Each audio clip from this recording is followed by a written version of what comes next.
That's again, but it's an I'm at an advantage because I can very clearly show that when I landed in Manila on late October 1991, my bank balance was maybe $250 or something. Wala talaga, kinuha sa amin lahat eh. They simply took everything away from us. Quick question about this man. Which path would you follow? Privatization or the management style of your bank wherein the basic services are merong big say of government? I think you have to differentiate the kind of activity that you're talking about. If you are talking about something like privatizing something like electrification, I think that may be a mistake because government I'm talking about Petron. that is something that you need to, yeah, but there are other like those, the utilities, because sometimes a private enterprise will cease operation at least partially if they're not making money, and you don't, as a government, you don't want them to cease operations, you don't want them to cut the power, you don't want them to close the road, you don't want them to do all of those things. So ang problema kasi pagka may social cost na, pag when the profit motive intrudes into and has social effects, in other words, na because tinanggal nga yung operation, wala nang trabaho yung tao, then there are social effects to that which you don't want. And besides, much of the basic infrastructure of any country, of any economy, is very, very large scale. So it must be run following a large scale plan of the whole country. Like, let's say, if you take it to its ultimate, and we've seen these futuristic movies about it. Let's take it to its ultimate, privatize the police. Diba? Why is that wrong? Because pag hindi na kumikita yung police, hindi na magtatrabaho. Kailangan yung police, kailangan kahit anong nangyayari, nandyan yan. Privatize the military. Kung ayaw nila, hindi kulang yung binibigay mo, hindi sila lalaban. Sinusugod na tayo ng anong invasion force. So there are certain things that really we cannot do without.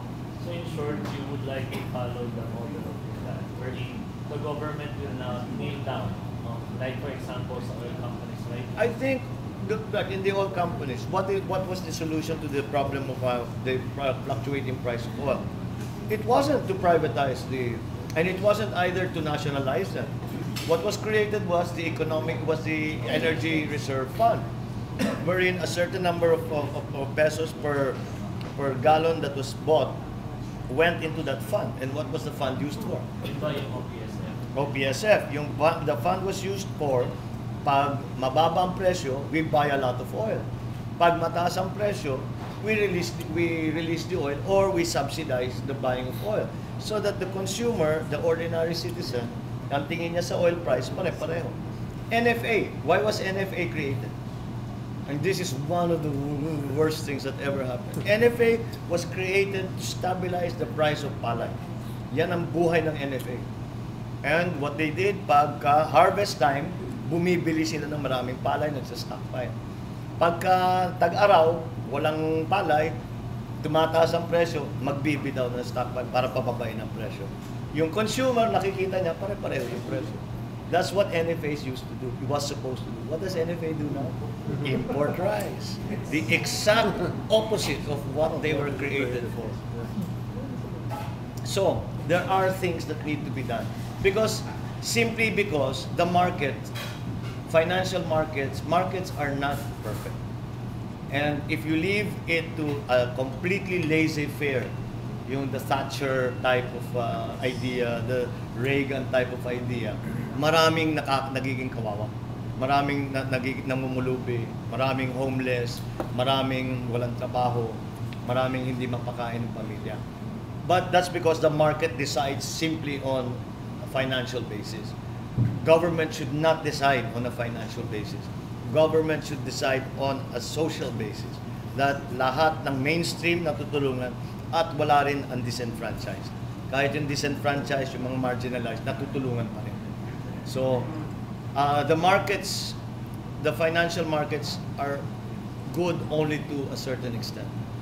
Beyond, like, when you're talking about distribution of wealth, you're talking about social peace, all of these things, the market has no place there.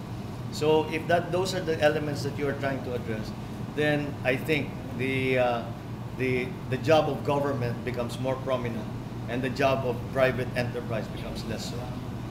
Sir, I have a question though. Actually, I've been a very avid supporter of Filipino sports. So Of Filipino sports? Yes. So what's Bongbong Marcos gonna do with the POC and PSC problem so that we can finally get the Olympic gold medal? The problem is that they are not